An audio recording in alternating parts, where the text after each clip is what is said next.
So I'm waiting for the ceremony to begin or for them to tell me what to do. And so they come to me and they like, yeah, it's done. And I'm like, what? They like, yeah, y'all married. I'm like, what do you mean? I've talked to Muslims about this, even American Muslims or other Africans, and they say, yeah, you know, you can get married without physically being near with the person. A virtual wedding. You can virtually. Yeah, pre-COVID, they've been doing this. They had me crawling on his mom's floor. Like they were saying something, I don't know, they could have hexed me, who knows what happened. So you're done with Francophone? I'm done with them. I've come to realize that culture isn't for me. I have a different and better experience with anglophone Africans, and I love Ghanaian men. I'm a passport sis. I'll tell you, I'm a passport sis. Listen, okay? There has to be like a benefit in us being married. Are we getting a tax advantage with this? Are we gaining citizenship or residency from each other with this? It has to make sense business-wise. It can't just be for love. Because if it's love, we could just be together. We don't have to get married.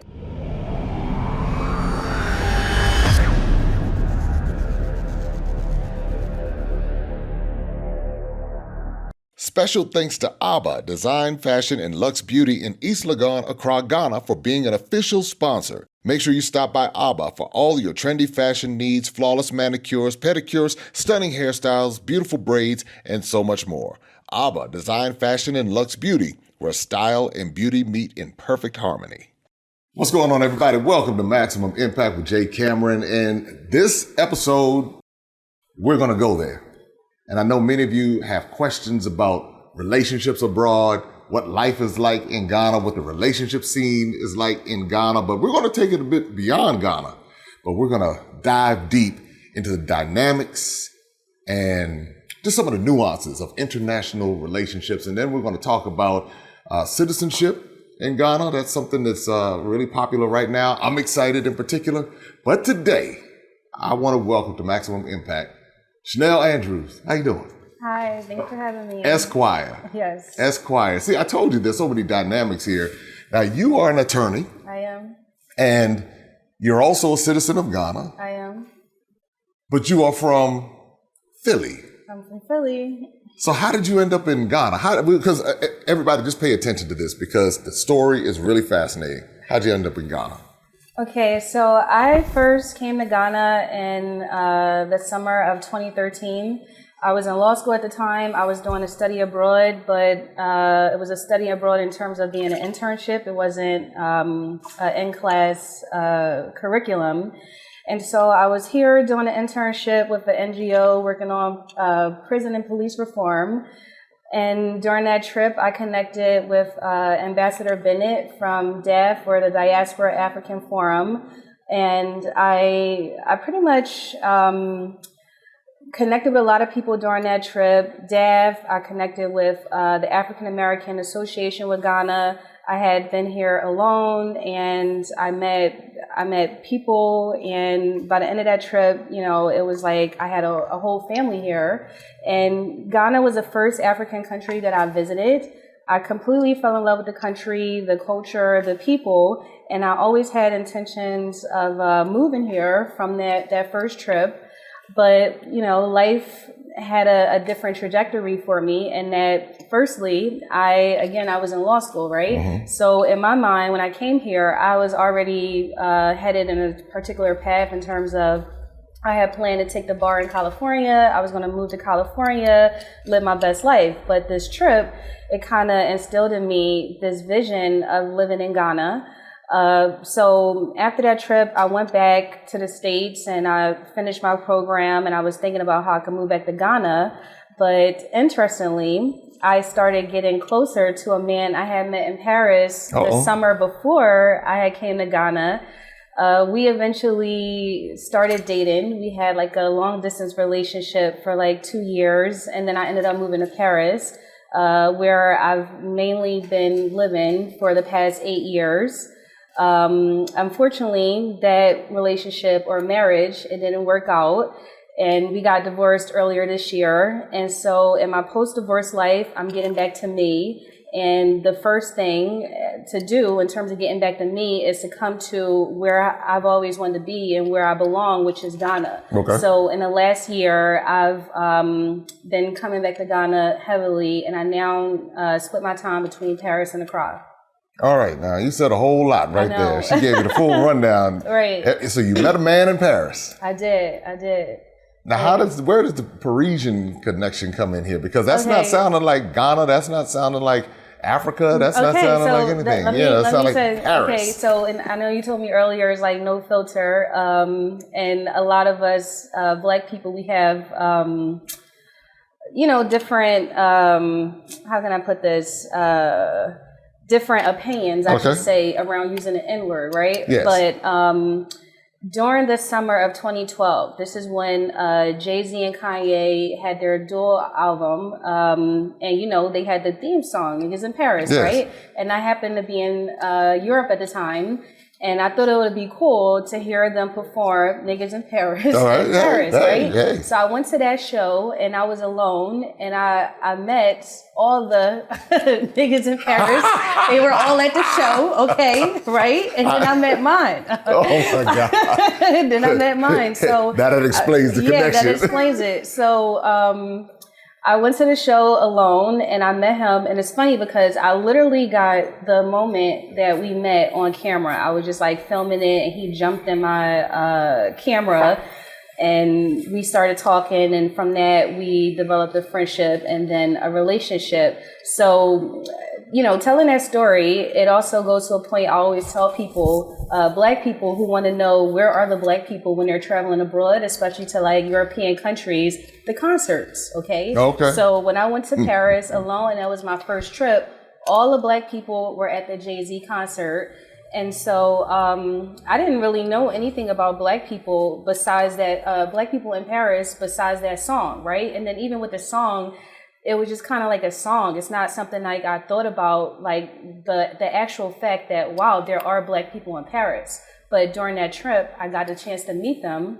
And then being as though I've lived in Paris for 8 years, my life is full of them. The Black people in my life, they are from Paris. So there are a lot of Black people in Paris. There are. Okay, so France, they colonize a large percentage of West Africa. So you have countries that they've colonized, such as Cameroon, Congo, Ivory Coast, Senegal, etc. And a lot of the Africans from those colonized countries, what they'll do is they'll travel to France for opportunities, because that's where the opportunities are going to be. And it makes sense because, they now have this French connection, and they have the French culture. They speak the language, and so that's where they go. And that's even something or a fact that I didn't really understand until I moved abroad, and I understood okay, this is what happens. Because being American, we meet immigrants who come to America, and we know that they're there for opportunities, but they're not necessarily from countries that America has colonized, or they don't necessarily have a connection.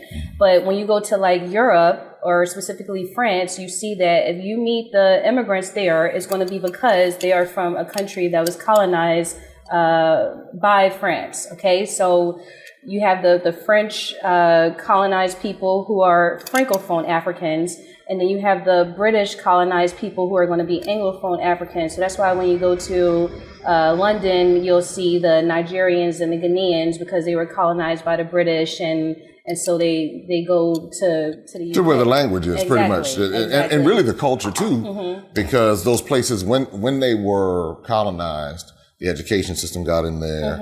In many instances, the religious system got in. There's a lot of different things that came in when those countries were colonized. And then it was, obviously, it went on from there. But how did you go from, you went to the concert, and then you end up, I guess, falling in love and get in this relationship, and how did that progress?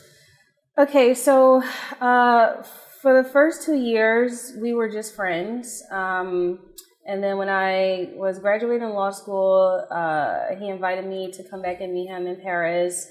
flew me out. I got flown out, y'all. Flew me out, and I spent like a month with him in Paris. We were hopping all around. We went to Paris. We were in Paris. We went to Ibiza. We went to London, and by the end of the trip, I guess we were in love. And then we were thinking about how we were going to make it work, because I was in the U.S. and again, I had this specific life in mind. I wanted to be in the U.S., but also I wanted to eventually move to Ghana. I wasn't thinking about moving to Paris, but I did like Paris.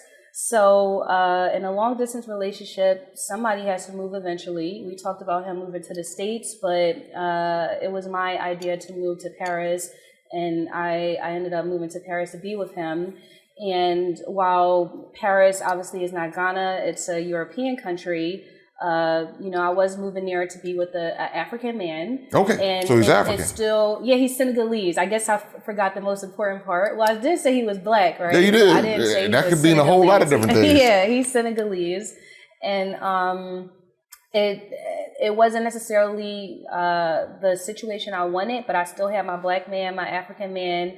And it was what I wanted in terms of, I'm very Pan-African. I'm all about Black love. Okay. And so I was excited to marry an African man and to form a family with him. And so our kids would be able to say, I'm Senegalese, and be able to look at Senegal and say, this is where I'm from, this is where my family is, and to have that connection. Because, as a Black American and one who hasn't done my ancestry test, I honestly don't know necessarily where my roots are, but I 100% claim I'm Ghanaian. Ghanaian people have always told me that I look Ghanaian, I'm Ghanaian. And so I accept it, and then I am officially Ghanaian now. So for me, that's good enough. I honestly don't think I'll ever take a test. I don't need to. But I was happy to start a family with an African man, and for my kids to know for a fact where they are from in Africa. How did that work out from a cultural perspective? I mean, it's, even though we share skin tone similarities, features, and even genetic similarities, because a lot of us from the U.S. do have a lot of West African DNA flowing through our veins. How did that work out culturally? Because okay, so the thing about it is, no people, Black or white, Asian, otherwise, no one is monolithic, right? This is on a worldwide basis. It's also on a national basis. I mean, even in America, look at the differences between us. Somebody like me, I'm from Philly, urban city, Northeast. I'm different than somebody who's from like Savannah, Georgia. Absolutely. Or Cali, right? We're different. We're the same. We're family, but we're different. So when you bring into the different cultural aspects of the dynamics between someone who grew up in like a Western civilization, me, and then someone who was born and raised on the continent, it can be tricky. So one thing about my husband and what attracted me to him was that although he was Senegalese, we both were kind of similar in that he really loved American culture, especially in terms of the music. I mean, I met him at a concert. This is someone who grew up listening to Jay-Z, and it's funny because he said that that's actually kind of how he learned English, by watching our shows, listening to our music. So he grew up with my culture. I mean, it was my culture, not his, but he knew the culture, he loved it, hip hop, etc. So we had that connection, and so that made it easy on the surface level. But then when it comes to the more interpersonal levels, especially the dynamics of raising a family, that's when it got tricky. Because he had his African culture, but he's also Muslim, so that played a role in it. And us getting married, with me not being Muslim at the time, but I actually did take my Shahada when we got married. It was kind of like a formality, to be honest with you. I never really intended to practice Islam. It was something that he asked me to do for his family to accept me, and I did it, just like a formality type situation. but I never really had any plans of practicing Islam. But that did become a problem in our relationship in terms of me not necessarily being Muslim and being with someone who was Muslim and having a certain set of values that comes from their African culture and Muslim that I didn't necessarily have. So, for example, at our wedding, right? And we actually had 3 weddings. We had 3 weddings. We had the Senegalese traditional Muslim wedding in Dakar. Okay, wait a minute. Okay, you threw me off for a second. Traditional Senegalese Muslim wedding. Yes. Now, Islam is not indigenous to Senegal. It's not. So this wasn't like a local traditional Senegalese. Well, I mean, the thing that's interesting because you're right? Senegal had the traditional African spiritual systems before the Arabs came and influenced them and took Islam there. But even though it might be contradictory, they still kind of like mash or meat. That's the first time I heard it. That's what caught my attention. I was like, yeah, it blends. It blends in. So, but that's what actually I was going to get at in terms of the story. So I had a traditional Senegalese wedding in terms of I was dressed in the Senegalese attire, right? But at the same time, it wasn't Muslim because I had on like a tube dress. I guess my chest was exposed. I wasn't like completely garbed up, so that's not Muslim or it's not Islamic, right? So we had all of that, but at the same time, it was Muslim, and that dig this. So I'm there for my wedding. Matter of fact, we traveled for my wedding because we were living in Paris, but we traveled to Dakar to have this traditional wedding. So I'm there, I'm dressed up, I got my makeup on, everybody is there, his whole family, everybody is there, right? We have all this stuff going on, drummers, everything. So I'm waiting for the ceremony to begin or for them to tell me what to do. And so they come to me and they like, yeah, it's done. And I'm like, what? They like, yeah, you're married. I'm like, what do you mean? We didn't have the ceremony. How am I married? And it was like, oh, you didn't need to be there. Like we did it in the next room. So that's like some Muslim stuff in terms of, I guess it could also be African traditional because I don't know if you know, but I've heard stories of people like getting married on the phone. Like you aren't necessarily like there. No, I never. Yeah, I'm learning something. Just like you all are learning something. It can happen. I'm learning something too. And I've talked to people about this. I've talked to Muslims about this, even American Muslims or other Africans, and they say, yeah, you can get married without physically being near with the person. A virtual wedding. You can virtually. Yeah, pre-COVID, they've been doing this. So I don't know why they had me there, but not there because I was there in the next room. But so my husband, his family, they live in Dakar, which is the capital of Senegal, and obviously, it's a big city. But people came from far and wide throughout Senegal for our wedding. We had like imams from like deep in the village, right? And so, but you got to hold it right there. When you discovered you were married and you didn't exchange it, maybe the exchange of the vows, that might be a Western thing. What was that feeling in that moment? Like, wait a minute. I was pissed. I was like, I was flabbergasted. I was pissed. I didn't understand. I'm like, I don't get it. But then they told me, that was normal. So I guess I kind of accepted it and that they told me it was normal. I definitely got my footage, my pics. Okay. I still was able to get my pics. So I was like, okay, well, they here. I'm still having this ceremony or party. At this point, it's not a ceremony.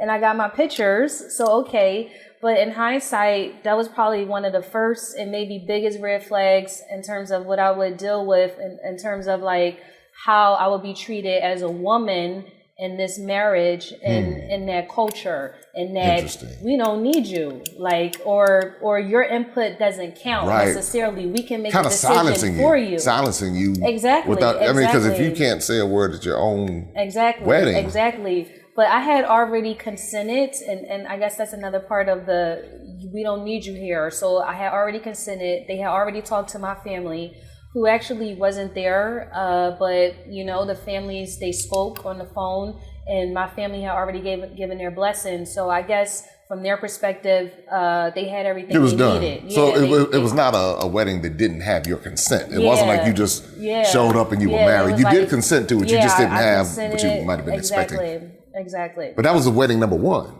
That was the first wedding. All right. That was the first wedding. So we had 3 weddings over the course of 3 years, actually. And it's funny because when I was married and I would tell the story, I would always say, like, well, at least it's to the same man. But then now being divorced is like, oh, okay, well, I guess I got divorced 3 times, but to the same man. So you got married. Well, you had 3 weddings to the same person.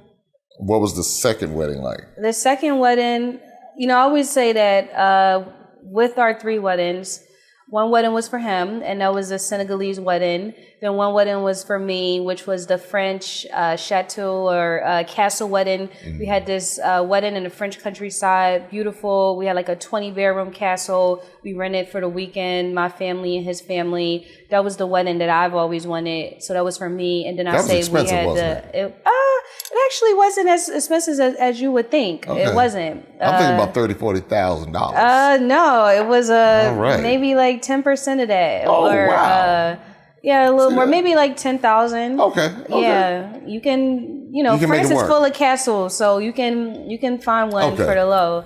And then I say we had our third wedding was for the government, because the interesting thing is, you know how in the States we have like these city hall weddings, or it's a wedding, but it's not necessarily a ceremony. And technically, like justice of the peace. Yeah, you could just like sign a certificate and that's it, right? Yes. But in France, it actually has to be a ceremony. So the legal wedding, it's required to be at the city hall, and it's a ceremony. There's no just like signing the papers. They make you go through like the process.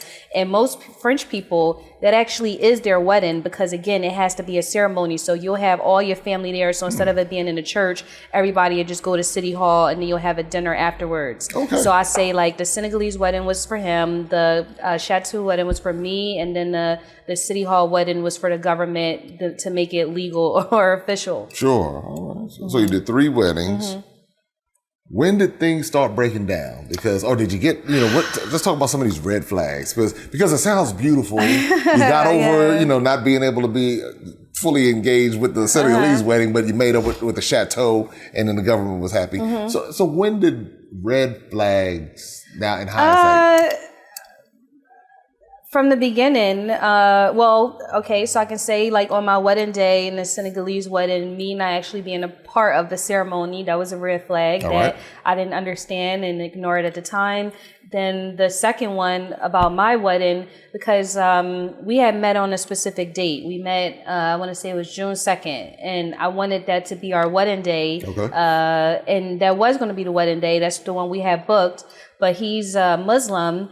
And during that year or at that time, it happened to coincide with Ramadan. And so he asked me, to change the date because it was going to be Ramadan, and, he was going to be fasting. The family was going to be fasting. So it was just going to be complicated. And I was like, okay, cool. Just even compromises about the wedding, which on one hand, it made sense, or the reasons why he was asking me for these compromises or what was happening, it made sense. But again, these were initial signs in terms of what I would be dealing with in this marriage with this man, and the compromises I would have to make as it relates to his family and his religion. How did the religion play a part in the marriage? It played a role in the marriage in that, ironically, He's not a very religious person. He does Ramadan and stuff, but he's not a very religious person. I mean, nobody is perfect, no matter what religion you are in terms of how you practice your religion. But he definitely he drinks. Okay, that's something that you're not supposed to do as a Muslim. He has like a Western lifestyle that he listens to Jay-Z niggas. That he's not supposed to listen to. And see, his family is in Dakar, and we were in Paris. His parents were in Dakar, but the interesting thing is, although they were in a whole nother country, they still had like a hold on him in terms of how he would live his life or influencing him. So him being a drinker, right? At our wedding, and the second wedding at the chateau, he wouldn't toast with me. You know how you have like a champagne toast at your wedding? He wouldn't toast with me because he wouldn't drink in front of his parents. So you won't toast with your wife at your wedding because you wouldn't disrespect your parents like that. That's a illustration or example I can give you in terms of how Islam affected our marriage. But imagine how I felt, as a wife, like, wow, my husband, he won't toast with me. And then that's another thing, people or women, when we talk about characteristics that we want in a man, we say we want someone who's respectful, and we point to the relationship with their mother. We want someone who's respectful to their mom or has a good relationship, not necessarily a mama's boy, but is respectful, has a good relationship. But there are men out there who will respect their mom, and you think that means that they're going to respect you, but what it really means is that they're going to put their mom before you. And that's exactly what I experienced. So someone who was so respectful to his mom and so caught up in this concept of family was really about the family that he came from and not necessarily the family that he created. That was kind of like incidental. Like he really cared more about the family he came from and not the one he created.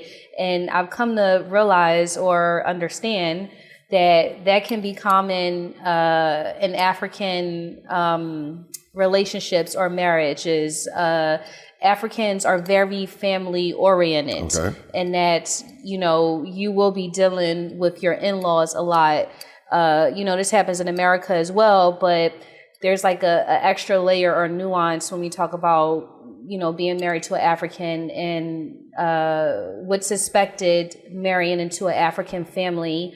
And none of that was ever discussed on the front end. That say, hey, you're coming into this situation, Chanel. I want to let you know that religion is really important to us, and my family is like this. Did you all have any premarital counseling or anything? No, we didn't have premarital counseling or even necessarily conversations about that per se in terms of expectations. It was more so about, at first he was kind of scared to introduce me to his family because he's like, it may be a problem because you're American. And that's another thing too. So with marrying an African, it can become very tribal, and literally in that they want you to marry somebody from their tribe or from their culture, their country.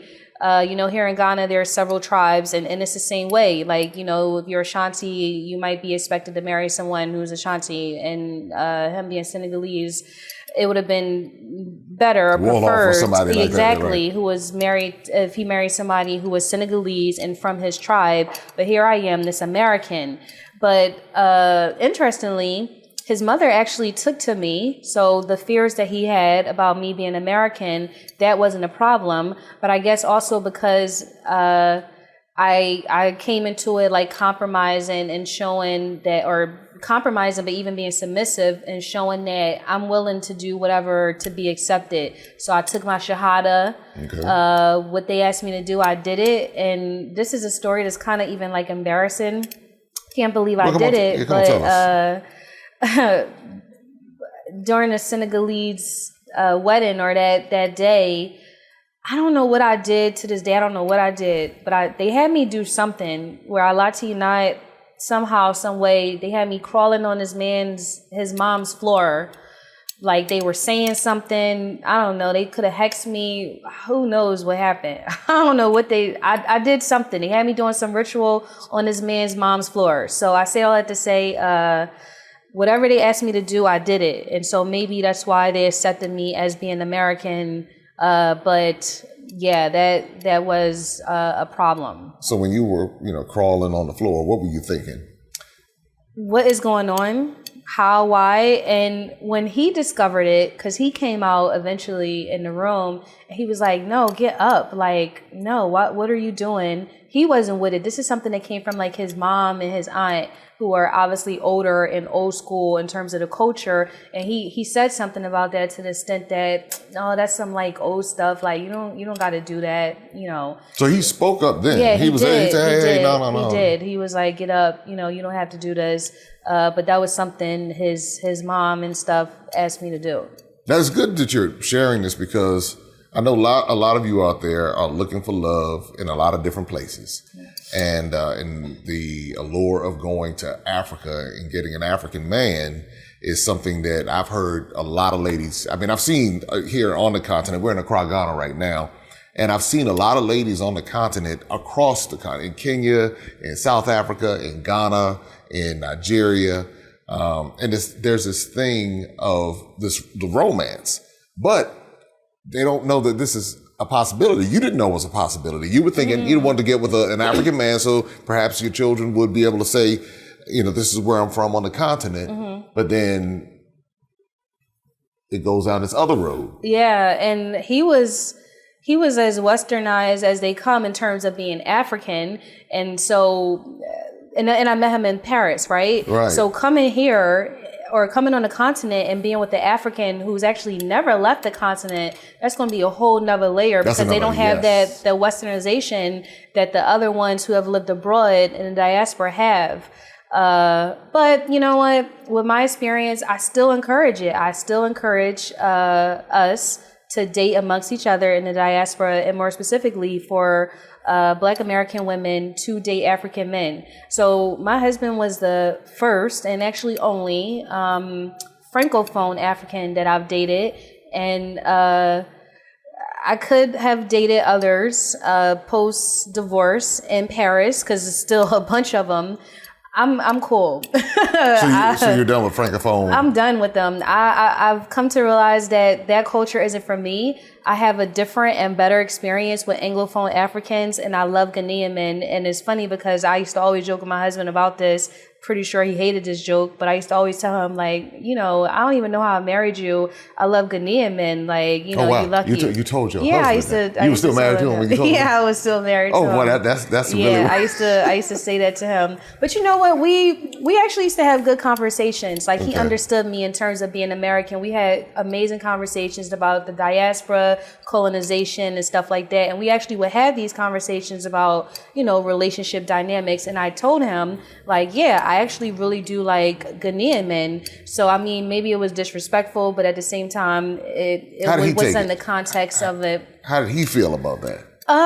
He probably understood, because he liked me, but he also likes American women. So if he was to tell me, I love American women, I feel no type of way, because I understand what he means. That was it. Like, whether it's me or somebody else. Yeah, like, he was very much attracted to a lot of American women, like a lot of African men can be. When you come here, that's true. I see it. You're different. It's a fascinating reality to somehow be observed as being exotic on the continent, when it's like, all right, we're both Black, matter of fact, my hair nappy like yours. So when you think about exotic, right, especially in America, we thinking about, fair skin, long silky hair, like those are the characteristics that makes one exotic. But here, just your American nationality can make you exotic, regardless of your physical characteristics. And in fact, the characteristics that they try to say are undesirable as a Black woman in the States. You're big, you're dark, you got natural hair, you got big nose. They don't care about none of that here. They love you. They love us just like that in our natural state. And yes, they may look at you as you're exotic. It's a fascinating phenomenon, actually. But I tend to get along better with anglophone Africans in general. And that's English-speaking African men, English culture, because because they act like British people, or more likely similar to British people, and British people are more similar to Americans. So that makes sense. Whereas Francophone Africans are similar to French people. And if you know anything about French people, they're very peculiar people. They're very like reserved and kind of like snooty, stuck up to an extent, whereas Americans are going to be more loose, laid back. We're going to be loud, more obnoxious. But Francophones, they're kind of tighter. They're more conservative, I would say. Would that be because of the Islam? It could be because of Islam. Definitely, we're talking about like a Senegal, but it's the same thing for like an Ivory Coast or Cameroon, which aren't necessarily Islamic. I would say the same thing. And my Francophone friends, they'll tell you that. I'm not saying anything different than they would say about themselves. If they're being honest, they would tell you the same thing. They will acknowledge who they are and how they are. Got it. Now, a lot of questions just popped into my mind when you were talking. One, it sounds like your ex-husband is a smart guy. He is. He's an engineer. Yeah, he sounds like a smart guy because because sometimes when we have these conversations, when there's one person speaking, the other person isn't having a chance to speak for themselves, it can kind of lend itself to, okay, this person is a problem, when in actuality, it just didn't work out. Yeah. It just didn't work out. But now the question I'm sure some people are asking, what about the brothers in the States? What happened there? You like the African men on the continent. What about the brothers in the States? Okay. Now, I'm sure by now we've all heard about the passport bro movement. Of course. You have like these guys, black men, going abroad, finding their mate. I'm a passport sis. I'll tell you, I'm a passport sis. Listen, okay, I will collect them across the world like Pokemon cards. I'm kidding. A little bit, but I'm kidding. That's gonna be in the trailer. Yeah, look. Put that in the trailer. Me, passport sis. I'm totally like a advocate of the passport sis movement. No, but you know what? I love Black American men, and I'm from Philly, and as problematic Southwest Philly, and as problematic as Black American men can be, I would never say divest from them. Like I hear this conversation, the divest from them. Nope, I can't say that. I would say some of the most brilliant, handsome men I've ever met are Black Americans, and I love them. And I would never per se say I would never date one. But you just have a preference for men on the continent. But again, and like I said, in terms of one of my attractions to marrying my husband was I was excited to marry an African for family legacy purposes and putting more Black into my blood. I'm Black on both sides, but I wanted to have more Black, more African for my kids. I understand. And that's culturally, but also it's important in terms of nationality. And I'm an immigration lawyer. This is something we're going to talk about. But my kids, they can be 4 nationalities. Okay, so they're American and French.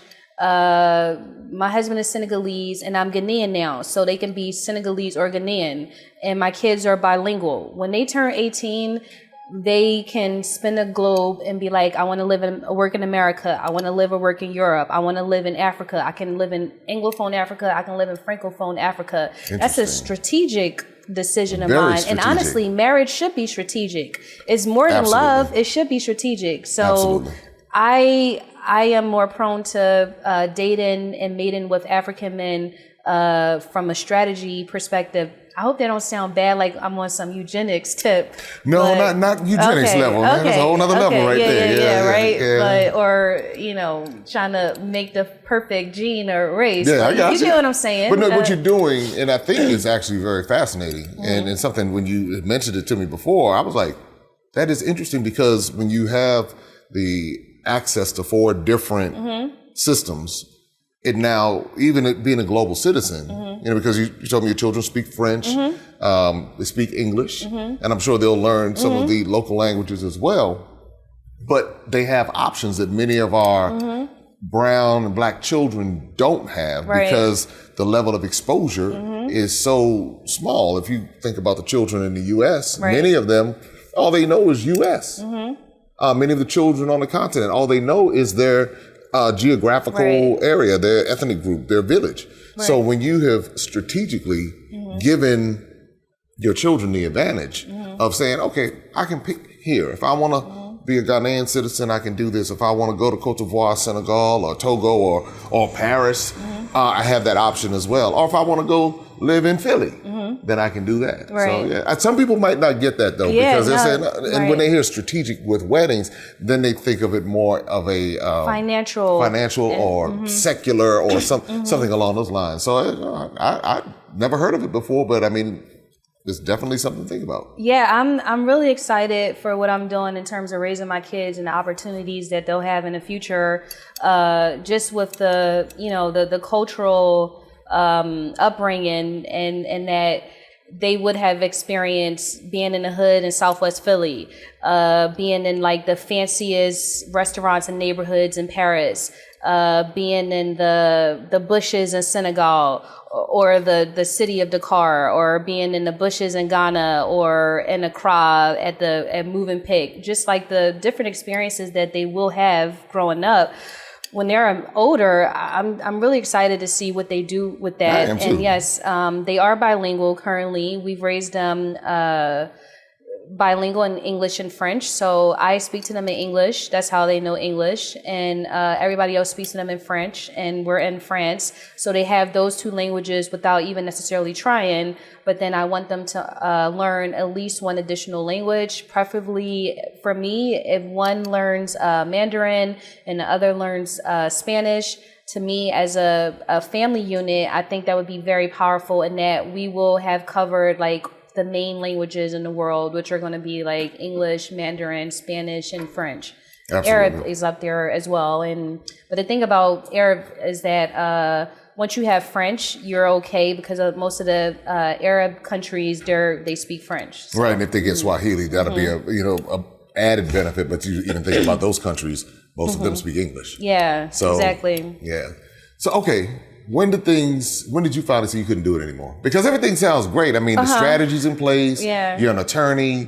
You have your African man. Okay, some hiccups there with the wedding. Yeah. But when did you say, I can't do this anymore? I'm done. I made so many compromises, and I've experienced so many negative experiences in relation to his family, and some even beyond his control. So, for example, when I was having my first child, I have two sons. When I was having my first child, unfortunately, my husband's dad was dying from cancer. And I don't mean to sound insensitive, and I definitely would never make him take a choice, but when I was pregnant and I needed him the most, he was more so focused on his dad dying, which I understandably so, but at the same time, I'm alone in a foreign country, okay? I don't have my family. I have no support system whatsoever. He was really all I had, and I needed him, and he was more so focused on his dad, and I actually blame his family for that more so, in that they could have stepped up, but culturally they were looking to him as a man because he had sisters who could have helped, but they was looking at him like, oh, you're the man, we need you to do certain things. And instead of asking your sisters who could help, we need you as a man to do certain things. Even though your wife is pregnant and she needs you, you're the man, so we need you to do these things. And again, that's a cultural thing, misogynist, and that his sisters could have stepped up for his dad, but they looked at him because he was a man. Okay, that happened. Was that it? You said that. Well, I was just making you have two children now, right? There had to be that moment where you said, "Well, the moment was, I don't want to be in this anymore. I'm ready to move on with my life." The moment was when I asked him, "Could we have weekly check-ins to talk about our marriage?" But with counseling, right? Sure. Yeah, but counseling, but not necessarily counseling, even though we did try that. More so a personal conversation between us two. Let's have a Sunday check-in, make sure we're okay, we're on the right page. And he thought that was too much. He was like, every week? Why can't it be like every 2 weeks? And so in my mind, it clicked to me like, okay, you really not going to do the work and I'm done. It was always me trying. And I had it at that point when he told me that he was unwilling to have like a weekly meeting, whereas that's not even abnormal. I mean, at your job, right? How many jobs have like weekly meetings, maybe even daily meetings, but this is your family and a weekly meeting with your wife is too much. I was like, okay. So from that moment, I kind of like checked out and I started making my plan to, divorce him. And honestly, the plan was set in motion, or the event was set in motion to get me out of that marriage even sooner than I had anticipated. I wasn't ready at the time, but it is what it is. What would he say? What would he say? Yes, there's always two sides to the story, y'all. It's two sides to the story. I think he would agree with a lot of the things that I'm saying. He would agree, but he would probably say, all right, and what did you do? What did you do? Okay. Yeah, so tell us what you did. I ain't lying about nothing he said. I'm saying about what he did, but he would say, what did you do? So he would probably say I'm disrespectful, right? All right. Which, I don't know. In what way? In what way would he say that you're disrespectful? It went from compromising to resentment. Okay. And then the things that I used to be like, sure, honey. I'm like, what? No. Like, even with his family, right? So they were following me on social media. And so, I got this Western heathen lifestyle. I'm drinking, I'm partying, but I got this Muslim family following me who's not with any of that. So he would tell me like, oh, so-and-so is following you. Why are you doing all this stuff on your Instagram? Oh, they're not following me no more because I blocked them. Oh. Next. So, I'm blocking people. So into that. Yeah, like that type of stuff. Like it became, no, I'm not doing this anymore. Like you play them games. If you want to do that, you want to act like you a certain way, this is who I am. And take me for who I am. Because I don't do that with my family. My family accepts who I am. I can have a drink with my grandmother right now. Okay. I'm kind of like I don't want to say black sheep, but I'm very different in my family in that I'm always going to do what I want, whether people agree with it or not. So why am I trying to act fake for somebody else's family when I would never even do that for my own? Okay, now this leads me to another question. We're getting good now. What's been good all along? Let's say the opportunity comes up for you to, well, first, would you get married again? I would, but again, in terms of being strategy or business, it wouldn't be for love. I don't need to get married for love. When we come back, the conversation continues. But first, a special message from one of our sponsors. Maximum Impact Travel celebrates the rich history and culture of the African diaspora, connecting travelers to Africa, the Americas, the Caribbean, and Europe. Through carefully curated tours, they showcase the people, traditions, and hidden treasures of these regions, offering unforgettable journeys that honor the beauty and legacy of the African diaspora. Okay. Like, it can't just be for love. So you're giving me all the types of new questions. I'm getting married and it works business-wise, but not just for purely love, no. Okay. All right. I'm going to come back to that. If you were to approach marriage again, well, let me ask you this. Had you gone to premarital counseling and had this conversation or discovered all of these things on the front end, do you think you still would have gone through with it? Yes, because I didn't know any better in terms of like emotional intelligence and have the self-esteem that I have right now. Okay. In hindsight, I had a lot of personal problems that allowed me to put myself in that situation, to be in a bad situation. I had like personal traumas that attracted me to bad situations. So even if somebody told me this is going to be so bad and this and that, I didn't know better to say I deserve better. So I would have still did it. Okay. So now this is real. And I want to be sensitive here because I know there are people watching right now and they've either been there and what you're saying is resonating with them because they've had relationship challenges, and this is men and women, based upon things that have happened in their life and kind of put them in a certain mental state. What put you in that mental state? What caused you to say, okay, I don't have the self-esteem that I need in order to recognize or to say no to a situation that could be potentially harmful long term. So you said what puts? Yeah, what created that? Oh, okay. So I guess if I have not to necessarily diagnose myself, but I have come to understand that I have like abandonment issues from my parents. My dad wasn't really around, so I didn't have that father figure, and then I didn't have a good relationship with my mother. So someone with abandonment problems or issues, they're always seeking validation. And so I had this man who validated me in that he wanted to be with me, he wanted to marry me. So I would do anything to maintain that relationship, because it's like people abandon me, but now I have somebody who, wants me. Mm-hmm. So when you had that feeling of somebody wanting you, I guess in that moment, because you had to get to a point, because I'm looking at a person who's actually overcome a lot. Mm-hmm.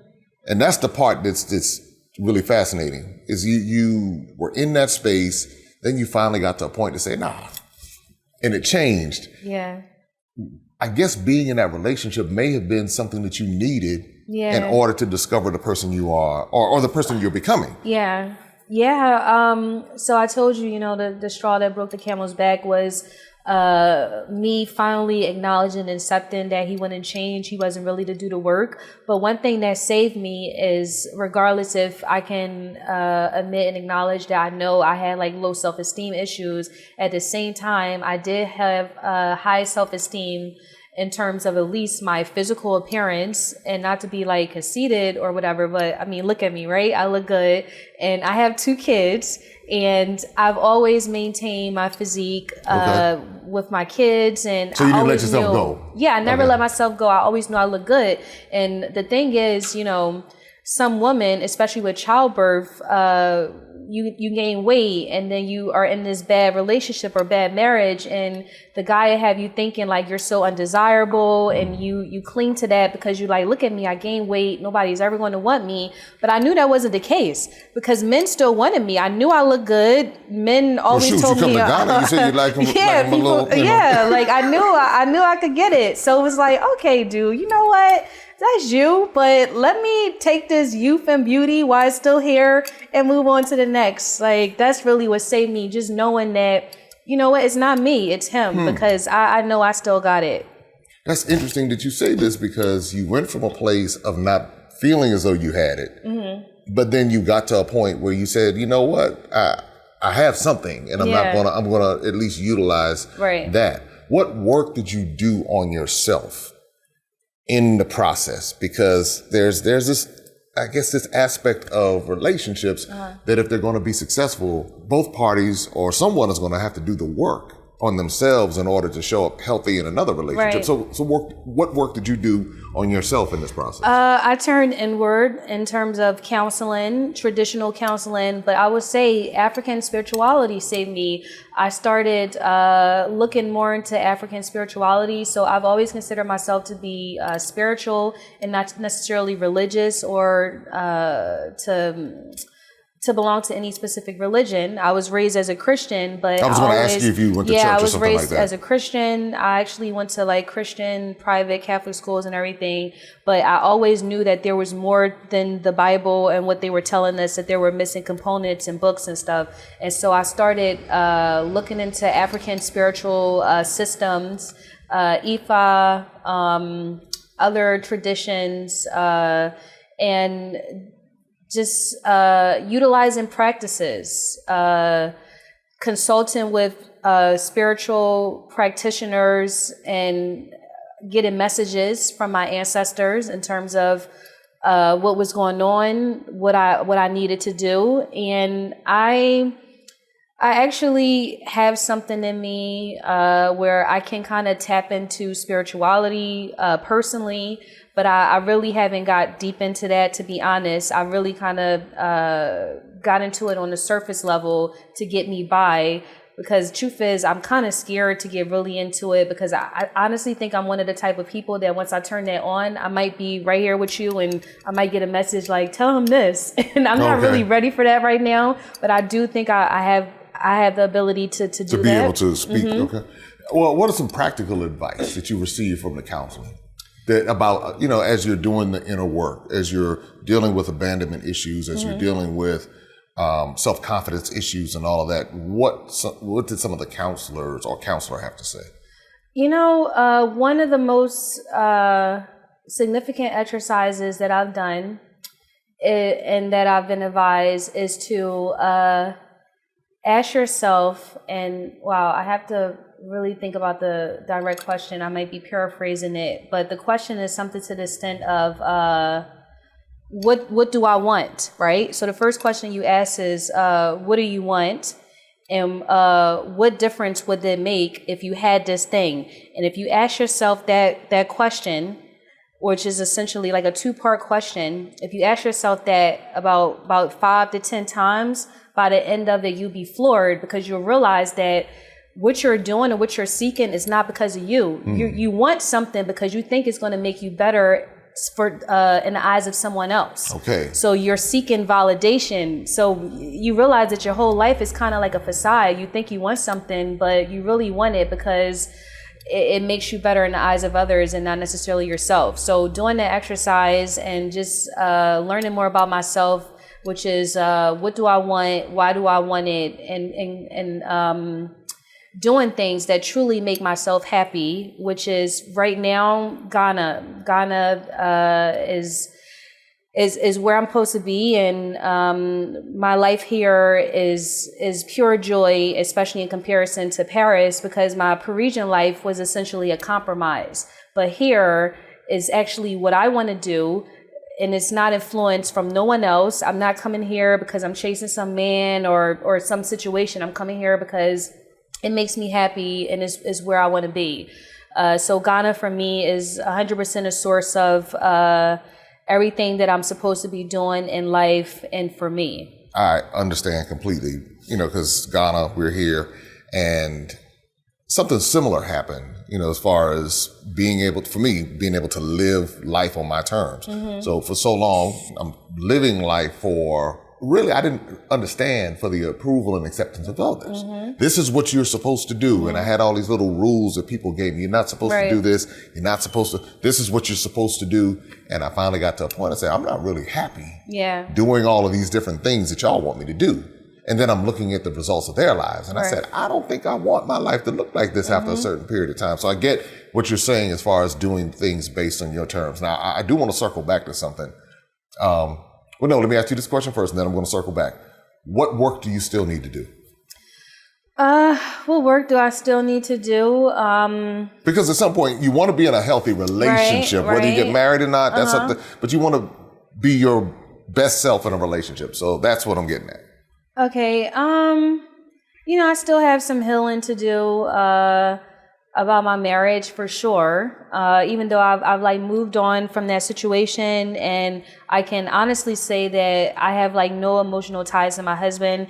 My problems or trauma that comes from that marriage is not necessarily about the fact that it's over, that tied to him, but just more so what I went through with that within that marriage. So I need to heal about that. I have some familial problems about my childhood that I need to heal. But I would say that, it's an everyday work in process or progress, right? How are you different from, say, 2 years ago? I believe people when they show me and tell me the first time. I'm not trying to change you. I'm not compromising. Okay. And for me going forward, the perfect relationship is when my partner can be who they are and I have no desire to change them. I can be who I am and you have no desire to change me. And who we are, we both like the other person and we complement each other. But if you have something about you that makes me feel like, I wish he didn't do this and that, you're not for me. I want you to be who you are. Right. And I want to be who I am. So I believe people for who they are and what they say the first time. I'm not trying to change anybody. That's a complete difference with me because I thought I could change him. I thought time would tell and this and that. But now, it's cool. Like once I discover incompatibility, I'm on to the next. Nice to know you. And some people have a problem with that. But I was telling somebody the other day that in our culture, we've kind of been trained that relationships are supposed to be difficult. Mm-hmm. When you get into, if you get in a relationship with someone, it's going to be hard. Right. But then I asked myself, I said, why should it be hard? Why should it be that difficult to be with someone that you're supposed to love, you're supposed to want to be with? Not that it doesn't have challenges along the way, but some people are in some miserable situations and they're like, and they look on the outside and everybody says, oh, they've been together for so long. Yeah. But they're miserable. Like their health is suffering. Their mental health is suffering. So now you said if you did get married again, it would be for business. Mm-hmm. Walk that down for me. Because I get it. I understand why you say it, but somebody else, why now you're supposed to love? So what's happening right now in terms of relationship talk, especially if we look in the States, you have all of these conversations driven by social media around the topic of high value man, high value woman, splitting a date 50-50, how much a date should be, this and that. And the real overarching theme around that is that for whatever reason, there's this perception that there should be struggle love. It's okay, especially when it comes to Black people, and Black women specifically are expected to endure and struggle love and to thug it out and to build men. And if we dare ask for our worth, we're gold diggers or we're undeserving. Whereas any other culture, including white culture in America, it's suspected that, if you're going to be married, there has to be like a financial responsibility component to it. You should be stable to take care of your family as a man. Mm-hmm. That's suspected. And then, the higher you get, the more educated you get. You would never even ask a woman from a certain family to marry you or try to date her if you know you don't have what it takes to provide for her. Like, it's a given. Whereas Black families, for whatever reason, or in the Black culture, men think that they can be with the woman who's more successful, and if she doesn't want to be with him, it's like, how dare you? You need to just settle down because it's 10 women to every man. So you're lucky. I want you. I can have 10 of you. So I would say, and I think I'm like going on maybe away from the question. No, but you walk down a different road. You just keep walking down these roads. You were asking me about business, marriage and business. Yeah, that's the point I was making. You just opened up Pandora's box. The point I was making was that marriage in most cultures, it is about business, especially if we talk about here on the continent, right? You want to marry a woman? Do you got some cows for her family? Where's the dowry, right? It's suspected, but with Black American women, for some reason, if we have expectations about what our mate is supposed to bring to the relationship or the marriage, we are delusional. We're asking for too much, whereas everywhere else that's suspected. So for me, I've learned that marriage is more than love. There's a business aspect to it, and it should be. And because I have married for love once, I will never, or solely for love once, I will never marry solely for love again. I don't think we need marriage. If we love each other, we can be together without marriage. To get married, especially legally, because I guess you could have a traditional wedding and not necessarily do the legal aspect, even though when you are in African countries, the traditional wedding, it can have a legal... it's binding. It could be binding legally, so you have to be careful about that.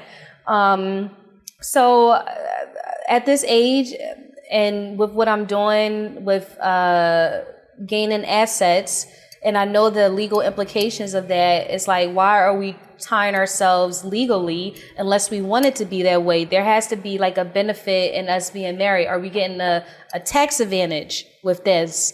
Are we gaining citizenship or residency from each other with this? It has to make sense business wise. It can't just be for love, because if it's love, we could just be together. We don't have to get married. Right. And I think the clarification is good there, because I don't sense that you don't want to be in a relationship and be in love. I hope we love each other too. Right. But you understand. I get it, because you're saying, hey, sometimes we get married for love or get in relationships exclusively for love. Yeah. And we ignore the importance of the financial side. Exactly. And then we get into situations and and the love can't get you through. Exactly. It's kind of like the love alone is like, sometimes love doesn't pay the bills. Now sometimes, depending on the situation, right. It could help, but I understand what you mean. Now, do you desire to be in that type of love again? Yes, I desire love and companionship. My heart isn't like cold or turned off. Yeah, I desire it. Right now, I'm dating, I'm having fun. But I would love or, a monogamous situation. But speaking of which, and to bring up monogamy, I think I'm more so open-minded nowadays about monogamy. In terms of being realistic, especially if you want to date an African man, right? Because polygamous relationships it could be common here. Is that true, fellas? Is that true? They could be common. And at this age, because of my experience, okay, so to each his own, and as someone who has been married, right, I've actually done everything that a lot of women are desiring. Women who are single, who've never been married or, haven't had kids, they want this. I've had the husband, I've had the wedding, I have 3 weddings, I got the kids. So technically been there, done that. I don't necessarily have to do it again, right? But if I do it again, it has to be on my terms. And I'm so about my business right now that I'm not opposed to being in a situation where maybe I'm one of multiple wives where this situation works for me. So you're down with being I wouldn't say it's my preference, but again, if I think the situation works for me. So right now I live between Paris and Accra, right? Okay. So what about if I meet a man here, a Ghanaian man, and he's married and he wants me to be his second wife, and he's like, babe, I take care of you, you're good, but you're my second wife. And me, I'm like, I would want somebody for myself, but at the same time, I'm not here all the time. I also live in Paris. So maybe this works because when I'm not here, you with her. Because he's already going to be with somebody. Right, exactly. Because men are men at the end of the day. So while I'm not here, you with her. But when I'm here, we together, our time together is our time together, and our time apart is our time apart. Maybe if I that's how I feel at the time and it works, it would, and when I say it works, it would have to work financially first and foremost, because again, to me, it's about business. So if I think if it makes sense, it makes sense. Yeah. All right, now I know the comments are going to be on fire. These comments are on fire. Or they will be on fire. One, because all the Ghanaian men are going to be like, Charlie, please tell me where I can meet her. I'm just being real. I'm just being real. I'm a very honest and realistic person. And when I meet men, I always tell them, keep it real with me. Even if you have this crazy idea in your mind or, crazy lifestyle, give me the choice to either accept it. Exactly. The choice and the option. All I can do is say, yes, or I could say, no, it's not for me, but that doesn't even mean I'm going to demonize you. I might be like, look, hey, that's your thing. Yeah, that's not me. We could be friends, because people are out here living all different types of lives and situations in the dark. Absolutely. And they don't want anyone to know. I hear it all. So all I can say is yay or nay, but give me the choice. The predators don't give their prey options. That's true, but you do have some men who would just tell you. And speaking of which, and we talk about Ghanaian men. Okay. I do love Ghanaian men, but I'm finding at this juncture, because I've been coming to Ghana since 2013, and I was obviously younger then, and I was single, and the guys in my dating group or pool were younger and single. But now at this age, and I'm 38. Okay. I'm meeting men who are, honestly, most good guys at this age are married, right? There are some who are single, but let's be real. If a guy is a great catch, he's likely going to be married at this age. And I am meeting a lot of Ghanaian men who are married, and it's so fascinating that they'll pursue you, and you would think this is the most single man in the world, the way they coming at you. Someone else but then it's like, oh, you find out they married. They'll tell you too, because if you ask them, you're like, are you married? They'll be like, yeah. And it's like, wait a minute. Like, hold up. So now when I meet men, That's a regular question. Like, hey, where are you from? Are you married? Like, that's a top 3 question. First 3 question you got to ask with these men. And so a lot of Ghanaian men in my age bracket, they are going to be married, and they out here. They tell you. Yeah, but the thing is, some of them are cheating secretly, and some of them they like, look, I can do whatever I want. I'm the king of my castle. You either with it or you not. But it's interesting whereas in America, the guys that are cheating, they'll never really be that open. You'll find out later that he was cultural. Married. Yeah, it's cultural. Yeah, like you still have married men in the States cheating, but they're not really going to come out and tell a woman on the first encounter, like, yeah, I'm married, because they know that American women are going to go for that. But here it's so cultural that a woman understands. She might be like, oh, okay, so, do you want me to be the second one? Do you want me to be your girlfriend? A lot of these guys, they might have wives and girlfriends that can be totally normal. Well, now, I know that they have the polygamy going on, but I didn't know that the culture was quite the way that you said it. Like, hey, you know what? I'm cool with being, second or third. I'm okay with this. I'm okay with that. And that was the thing that I'm learning more and more as I'm hearing the stories that's what's going on. I mean, and of course, our culture is very taboo. Right. I know the church folks are having a fit right now. They're like, that girl need prayer, and we need to break out with the oil, and we need to do X, Y, Z. Right. Pray I find my next rich husband. If you're gonna pray for me, pray for my next rich husband. Okay. Well, and I had to put that out there because I know the audience, and I know that when people watch, they have opinions, and of course, obviously, we're having this conversation. Then it is what it is because it's, we're sharing it. But I think that one of the areas where we mess up is that we are naive in understanding that people are not all going to do it the way that we do it, or think the way that we think, or carry the same opinions, and so. What you're sharing is really going to help somebody on some level, because they're sitting there either not knowing what's going on or not understanding why things are the way they are. But you're really unlocking something that, as I traveled, I started to learn more about how other people think. Everybody doesn't think American. Right. Yeah. Well, one thing I want to clarify is that, yes, it's cultural here for polygamy or, a wife and a girlfriend or something like that. But I don't want to make it like every Ghanaian woman is okay with that, because they're not. I know plenty of Ghanaian women in monogamous marriages, or at least so we all know. What's really happening, we may not know, right? And again, some guys here, they'll tell you they're married and they're cheating. This is a secret. But then there are some who will be like, I'm married and, I can have a girlfriend. My wife is okay with this. So it really depends on the situation. Not every woman is okay with this. But again, I'm just being realistic about my circumstances, my age, what's going on out here, and also what's important to me.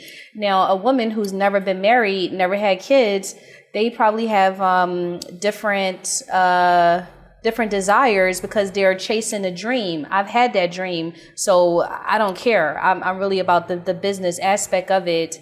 And women, we kind of are unrealistic. We have society telling us things like, oh, you're beautiful, you're this and that, like, don't settle. And I'm not telling women to settle, but I also want women to be realistic in that, yes, there is a lot of competition out there. And you really have to think about why someone wants you. First of all, you're not entitled to any specific man, okay? So some women think that they can and gotta have this specific man. You're not entitled to no one. You gotta hope that man wants you back. And then why does this man want you? Does he feel the same way about you that you feel about him? And women kind of just expect that, and they use things like degrees and careers to heighten their value, when men don't care about those things. Women, we look at a boss, a guy who's a CEO or a boss, and that's attractive to us. We like, oh, he the man. I want him. My man, you got money, you're the boss. Right. But men don't look at women like, oh, she owns a company, I want her to be my wife. I agree. They like, oh, you're beautiful, you're kind, you seem like you're going to be a great mother. Those are the traits that men look at. But women, we like, I'm a boss, I'm a doctor, I'm a lawyer, and like if you don't want me, like shame on you. And it's like, girl, that's not how men think. Not at all. And I'll say this to the camera. I'm gonna tell you the one thing, everything you said was spot on. And I don't want to generalize because some men like all the degrees and everything else. But I can tell you that the main thing that most men want, that I know and that I speak to, the main thing they want is peace. That is and of course they want to find a wife and they want all these other things, but peace. And I mean from now, like a teenager, he might not understand that yet. Go through a few relationships. That he's like, I just want some peace. I just want peace in my life. So those are you said it. You said it. You really, because, and I think that if a lot of people understood how simple it was for many men. Now some men are just straight up dogs and they want to run around and do whatever they're going to do. But there's some who are just like, they want to be, they want to go home, they want to have the same thing, and they share the same values. But again, when in our culture, and I was going to ask you about this, you don't hear a lot of the high value stuff and all of that in white culture. It's for some reason it comes into our culture, where we're like, placing these kind of superficial, and I get it too. I mean, I understand some of it, and I think for a lot of time, in a lot of cases, that's the first time somebody's heard that men actually are looking for peace. I don't want to generalize because some men do like drama. Some men like to bring, they got games with them, whether it's predatory tendencies or players or cheaters or DL or whatever it is. But then there's another segment of the male population that does want that peace. So, outside of the monolithic standpoint, but no, it sounds like you, and we were kind of, talking off camera about this. It sounds like you caught this at the right time in your life. Yeah, I mean, I'm very realistic. I think it really comes from my experience and the fact that I've already had these experiences in terms of like the dream wedding and the kids. And so the average woman who hasn't had that, that's why they still might have like this facade and chasing the Cinderella story, because they want to have those experiences. And I've already done that. And so now this time around, I know that for first and foremost, I know that I'm looking for more than love. And so when you think about what like a man is looking for, it's definitely not going to be, they're looking for like the most, well, they want smart women. I'm not saying men necessarily want dumb women, but that's not really a trait that they want in terms of they looking for the biggest boss, the way that a woman wants a man who's a boss. And let's talk about why that is. Women, we want a man who's a boss because we are equating that with being a provider. And that's how the dynamic should be in a relationship or a marriage. So a man is not looking at a woman who's a boss because you don't want no woman taking care of you. Well, hold on. You shouldn't. You shouldn't. I know a lot of brothers out there, a lot of pimps. A lot of pimps out here. You shouldn't. Because a lot of dudes out here do like women to kind of cater to them, take care of them. They like their women to go to work. Real men. Well, real men, I agree. Yeah. Real men would like to have some sort of responsibility and make a contribution to the relationship. But there are a lot of men who've been raised by their mothers or their aunties or their grandmothers, and they have enabled them in such a way that they didn't have responsibility. So a lot of men have not had responsibility. They want to get out here, and then they attract to a woman who's kind of like in a boss posture, who says, you know what? Just break me off right in the evening, and I'll take care of you. And he's like, cool, I can handle that. And so you see how our culture has those nuances, because you're saying, what a lot of women say as far as they want a man to come and provide, but then there's this other culture that says, nah, I want my woman to go out here and work, bust her tail, I sit home, do nothing.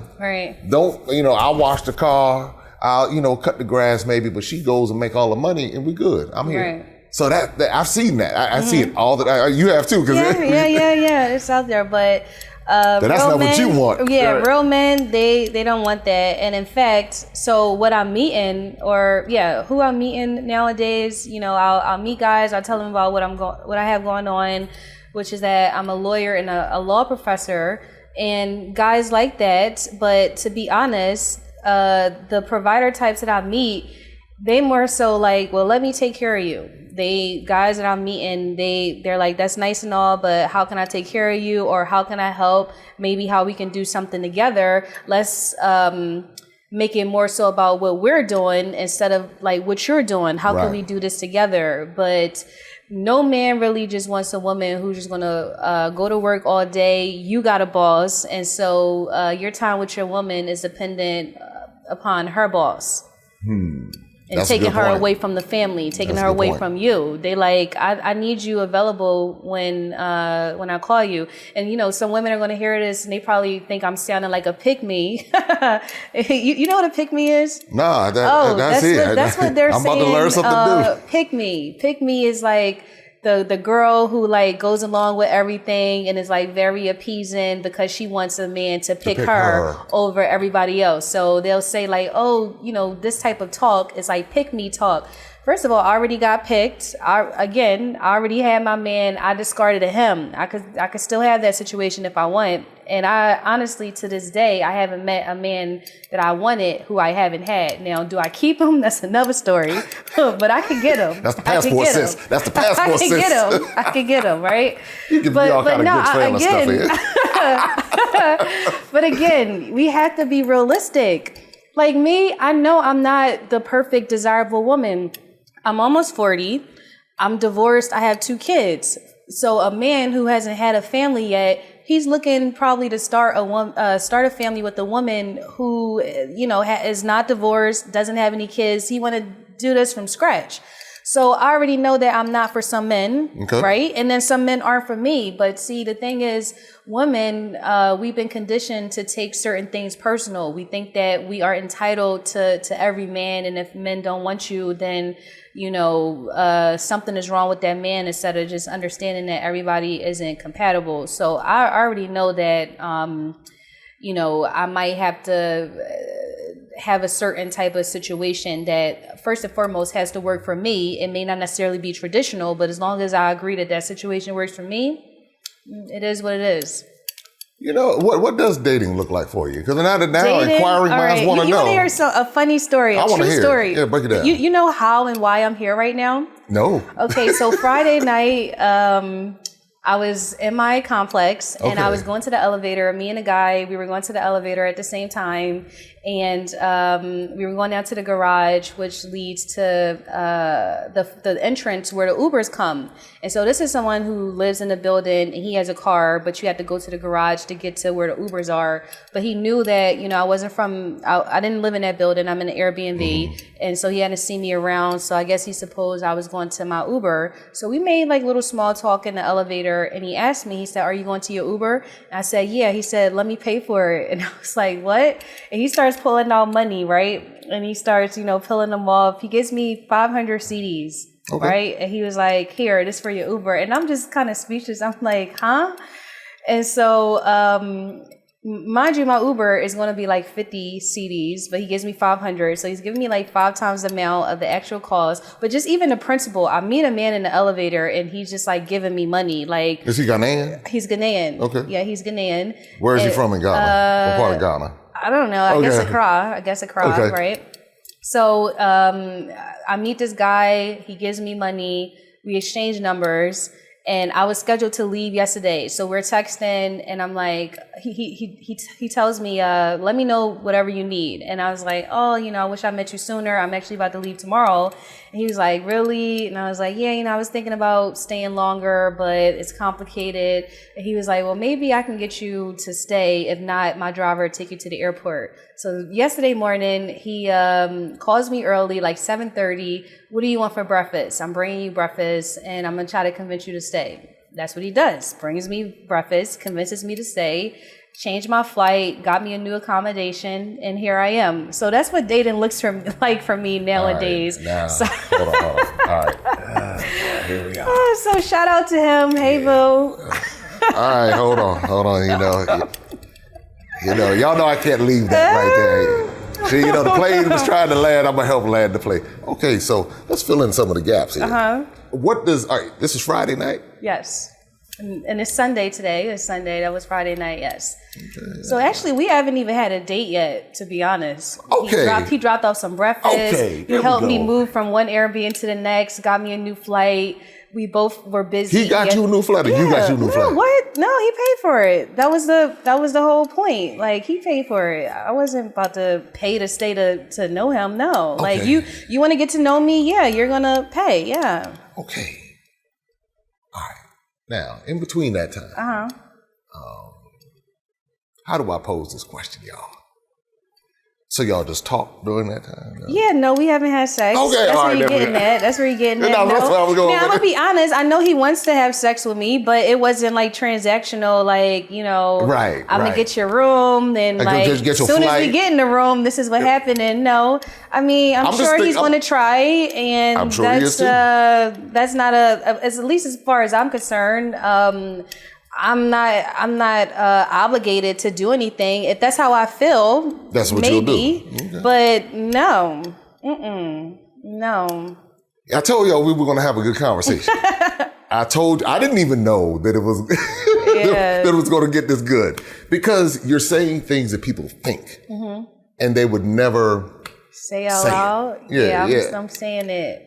Okay, so that's what. So what else does dating look like in Ghana? You really spoke favorably of it, like you enjoy it, you love it. Yeah, I love Ghanaian men. Okay, so that's another thing, or the story I just gave you is characteristic of my experience. I feel like African men, they come willing to provide or showing you what they can do. Whether it's, here, you're about to get an Uber, let me pay for your Uber, or they meet you in a restaurant or a bar. I'm covering a tab. That's that. Now, I'm not to say that American men don't do that, because they can, but there's something about African men where I feel like they go extra hard, whereas American men, they are willing to do so, but maybe if they go too hard, they have this fear of being viewed as like a simp or something. Okay. Where here is kind of like natural. Now, interestingly, Ghanaian men have a reputation for being stingy or cheap versus, say, like a Nigerian. The story that I'm giving you right now is quintessential Nigerian. It sure is. Nigerian men, they come like, peeling it off. That's why I asked where he was from in Ghana. No, he's from here, but see, the thing is too, though, yes. Okay. But me, now I've met and dated some cheap men, Ghanaian men, but one thing about me, I live and I learn, right? Then I tell you that I change. I believe people when they show me the first time. Fool me once, and I'm out. You'll never fool me again. So me being newly single and out the game, because I was married for like 10 years. Like, dating for me is new. So I'm learning what's going on out here. So yeah, I got played a couple times in the beginning, but I learned my lesson, and now it's up, and the men keep getting richer and richer. Okay. Okay. Now, this is a question I know somebody's wondering. Okay. Do you think you may be going, because this is the question that comes up a lot anytime somebody talks about changing their life or whatever. Yeah. Do you think you're going through like a midlife crisis? And I say this, you're 38. And so a lot of times for men, it hits maybe a little closer to 50, 45, 50. But I've heard and seen, a lot of times ladies after 35, between 35 and 45, it's like, hey, wait a minute. This is it. Yeah. If it doesn't happen now, it's not going to be the same from 45 to 55. Yeah. What do you think? No, because, and I know exactly what you mean, especially being divorced. And I have some friends my age and even older, the period following their divorce, they became extremely promiscuous, and it was all about catching up. Like, I want to have sex, I want to date, and sex was a large part of that, right? Me, to be honest, I've been dating, but sex isn't a big part of it, in that I'm out here trying to like sleep with a bunch of people or give people access to me like that. I still kind of have the perspective or mindset of somebody who is married and with one person for 10 years. It's hard for me to just jump in and have casual sex with different people. Whereas somebody who's been single for a long time, you're used to like casual dating, casual sex. I'm not used to that, and I don't want to become used to that. Like, I'm valuable. I'm not just sleeping with people. If I do sleep with somebody, I truly wanted to. But I say all that to say, no, I don't think I'm having a midlife crisis, because if I did, or if I was, I think I would be having way more sex because I have the ability to, and I don't. And then even when things aren't working out, I'm meeting people and I see the incompatibility. Again, I've learned my lesson. I'm not forcing anything. Whereas I feel like people who are, they think that they're losing time or running out of time. They're going to be like putting themselves in these bad situations, chasing men, sleeping with them. And I'm not doing any of that. All right. Mm-mm. You know, I think when you brought that full circle, or brought it around, I should say, that helped to put a context to it. And that's why I wanted to give you the opportunity to say that, because when you say you met the guy on Friday and then he's paying for the, you know, all the fellas are like, I'm looking at them. They like, yo, what's but up? You know what? It might sound like a crazy story, but the thing is, it's happening even in America. Like my single friends have been telling me crazy stories for a long time. I got friends who have told me that they were in the airport going one place. They met a guy, end up going on a flight with him. I've been hearing it. All types of stuff is going on out here. All kinds of things going on to each his own. But yeah, I'm meeting men who are like willing to provide, but also, some people might come offering, but I will have that conversation with a man early on. Okay, to make sure you're on the same page. Like, what are we talking about? Okay. I just going out to eat and talking, that's not fun to me. Because you've been there, done that. Yeah. So it's like now it's time to heighten some of these experiences. Yeah, I'm grown. Yeah. I got bills across the world. I got American bills. I got bills in Ghana. I got bills in Paris. Yeah. Like, just asking me to go get a drink, that's not fun. You have bills in different area codes. Yeah, I have bills in different area codes. So how can we build together? What does this look like? What are you looking for? Because I'm not just looking for something casual to just have fun because I'm bored on a Friday night. That doesn't appease me. So yes, you have to come bearing gifts per se. Yes. All right. Well, you all right. I'm good. I'm feeling good about how all of this is shaping up. Now, I am going to shift gears because we talked about you being a lawyer. Mm-hmm. Now, at home, are you argumentative? Are you? I'm asking the wrong person. Let me go ask your ex. That's funny. Yeah. But no, you're an immigration lawyer and you're a professor. Mm-hmm. But let's talk about the importance of that, because some people are wondering, they want to move to Ghana and other places, and they don't understand from an immigration standpoint the benefits of having dual citizenship or even being able to navigate throughout the world, from an immigration perspective. Okay, so I have a law firm in Paris. I practice immigration law. I help people move to France and I help people move to the U.S. And that's also a service that I'm pivoting to Ghana in terms of helping people relocate to Ghana. And one thing that I want people to know about citizenship here in Ghana is that Ghana is literally the only country in the world that is offering citizenship to Black people in the diaspora, just by virtue of them being in the diaspora and being an African descendant of a slave.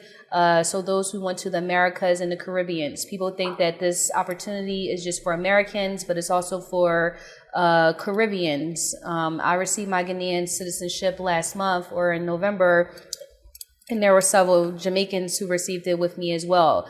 So typically with citizenship, for any country, one is able to become a citizen through a few categories. One is familial, in that you were born to a citizen or a national, regardless if you were born to a citizen or national in that country or abroad. You usually have birthright citizenship. So, for example, my kids were born in France, but they are American because they were born to me, someone who's American. So I was able to get them their American passports.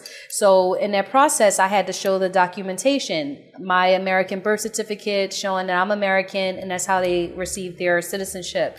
But the interesting thing about Ghana is that It doesn't require any documented ancestral connection. You don't have to show that you were born to a Ghanaian or have Ghanaian ancestry. Ghana acknowledges your African ancestry by virtue of you being Black and in America, so you are a descendant of a slave. And it's likely and highly possible that you are in fact ancestrally Ghanaian, because some of the largest slave ports were in Ghana. They were in Ghana, Senegal, Nigeria, but of course with the Elmina port, a lot of American slaves came from Ghana. So this is a program that they have to reunite those in the diaspora and give African Americans a place home here on the continent. And you don't have to show any documentation or proof. You just really have to, first and foremost, show that you are African descendant within like the Americas or the Caribbeans. And then you would, indicate your interest in Ghana. So do you live here? Are you trying to move here? Are you trying to do business here? What's your desire to connect to Ghana? But that's pretty much the criteria, and it's a fantastic opportunity. And why is it an opportunity? It's an opportunity. Because some people might not understand. Oh, I have my American passport. Right. Why would I want a Ghanaian passport? Okay, so and I guess I'm the perfect person to discuss this because number one, I am an immigration lawyer, but you already know I told you I'm all about business and strategy, right? I sense that. So I could actually be French. I've been in France long enough where I can be French. I didn't want to be French. I have residency in France, which is good enough for me. I wanted to be African because number one, I'm Pan-African, so I wanted this African nationality. And Ghana is a part of the ECOWAS, which is a conglomerate of African states. I believe there's about 15 of them.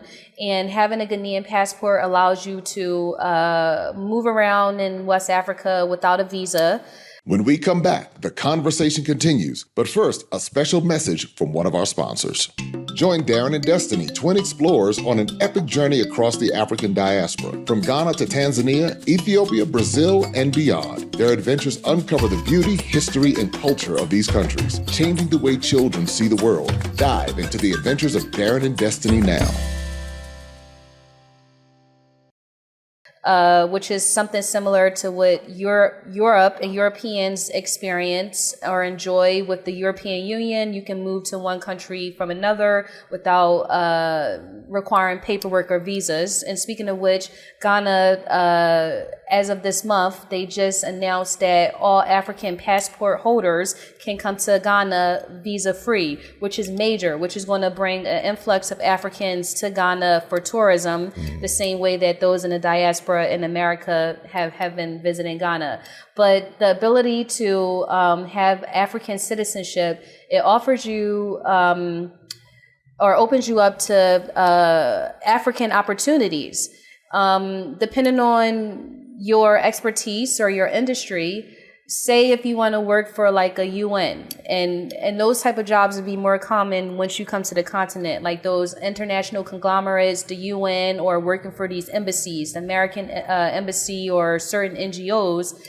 Some of them have jobs specifically for certain nationalities. So now you can be hired as a Ghanaian, right? Right, correct. You can be hired. So for the American embassy in Ghana, they have jobs that are for Americans, and then they have jobs that are for Ghanaians. I can be hired as either. And right now, my kids are not Ghanaian, but the beauty of citizenship is that it's hereditary. So my kids can be Ghanaian in the future should they choose to be Ghanaian. So that's essentially generational wealth. If you have it, we view generational wealth as financial or assets, but passing citizenship down generationally, that is generational wealth. I agree. And I want people to view it as such. And Africa is the future, and Ghana is definitely the top. And when we talk about African countries that are the future, I went to a conference here the other day and they were giving some statistics. So some statistics were, I believe in the next 10 years, Ghana is going to have, or Africa is going to have the youngest population in terms of like the majority of the people in the world under a certain age or within the young demographic, maybe like 18-25, they're going to be African. Yes. And then in like, I want to say 2050, 1 in 3 people in the world are going to be African. And we already know that Africa has all the natural resources, right? We have the oil, we have the gold, we have all the materials. And so there's this mad rush from the West and even the Asians to come here and to pick up in terms of the second colonization and to rob us of the resources. But the opportunities here and resources, they should be for us. I'm all about Africa for Africans. And so we should be a part of the opportunities here. We should be a part of the development here. And it's ours. And I want people to realize that you don't have to come here full time. Me, myself, I'm not even here full time. I'm still in Paris. I still do some things in the US. And honestly, that's kind of the lifestyle that the rich, and more specifically the white rich people, have been doing for a while. They've been doing the dual citizenships and the multi-residencies forever. And some of them have 6 passports. Yeah, like, you know, this is where I winter, this is where I summer. We can live like that too. Maybe you can't move here full time, but you can spend your summers here. And I want people to think about that. So you can get your dual citizenship. You might live here sometime. You might live in the States sometime. And then maybe this is where you'll end up retiring. People should have options. We should have options, and I want people to utilize that. And you don't necessarily have to have citizenship. You can get residency as well. Residency essentially gives you the same opportunities as a citizen, except for political participation. That's really the difference, and that you have to be a citizen to vote for, say, the president. But other than that, you can enjoy the same rights as a resident, as a citizen. Could you run for president? That is a good question. I don't know that, but I would probably say no, because most countries do not let foreign-born nationals run for president. Even my sons are American. They can never run for president. That's constitutionally speaking. Because they were born in France. Yeah. Okay. You can only run for president if you were born on soil. That's why they tried to say Obama was born in Kenya. Okay. Because if that was true, he wouldn't have been eligible to be president. Versus being born in Hawaii. Yes, exactly. So no, I would say Ghana has the same laws. That's a good question. I'll have to check that, but probably not. Mm-hmm. This is but I can marry the president. There you go.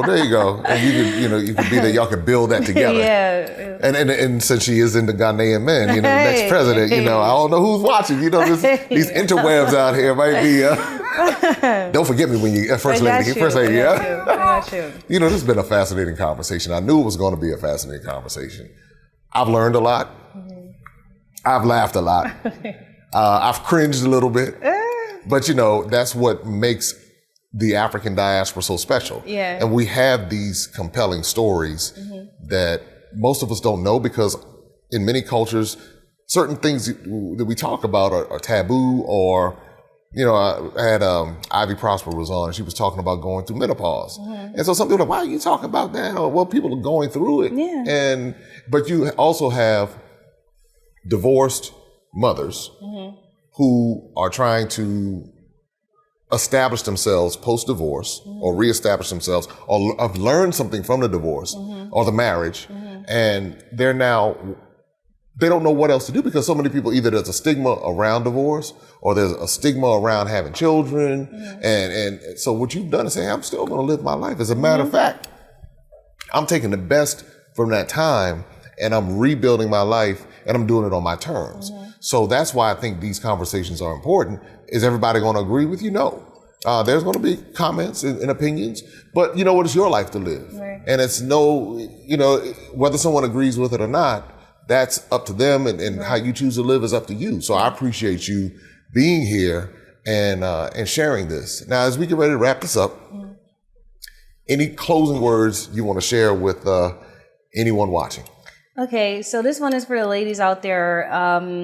As I acknowledged and explained, I had my experience with my husband, and that marriage didn't work. And I've talked about the intercultural problems that I experienced, but let me be clear, I'm still an advocate that we should date each other within the diaspora.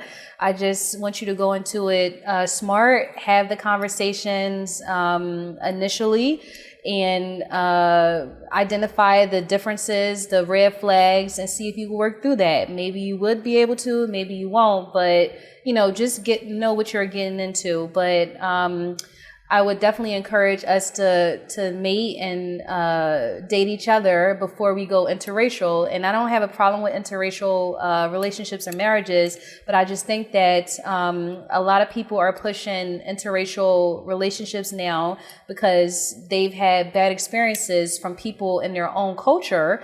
And they think you have to go outside of the race. But when it comes to Black people, we have so many cultures around the world. So maybe you're not going to be with a Black person from your culture, but you can be with an African from another culture. And there are plenty out here. And, invite me to the wedding when you do meet them. What message do you have for the men? For the men, I would actually say the same thing. I'm all about Black love. Maybe you won't find your American Black queen, but when you on your passport bro mission, be sure to stop on the continent and check the women out. There are beautiful, beautiful women here on the continent, and a lot of you are seeking women who have attributes that, again, you think you got to go interracial to receive, but you'll find that African women are highly traditional. And, if you're looking for a woman who's going to hold down the family, African women, we are the mothers of the world. We are the heads of the family. So I would say that you should date, African women on the continent as well. All right, Chanel Andrews. Thanks. All right. What a wonderful time here in Accra. Congratulations on your citizenship. And I think I might have, I heard a rumor that I might be getting mine too. Oh. Yeah, I heard a rumor. And we're going to have to find out. Stay tuned, right? But, this is, again, I want to thank you for joining us and having this conversation. And I wish you the best of success, relationship success, career success, mothering success, financial success. And I look forward to doing a follow-up at some point. Okay. All right. See you soon. All right, cool. All right, everybody. You know what to do. Like, subscribe, share. This is a conversation I believe will spark more conversation. So please be sure to share. And until next time, take care. Be safe.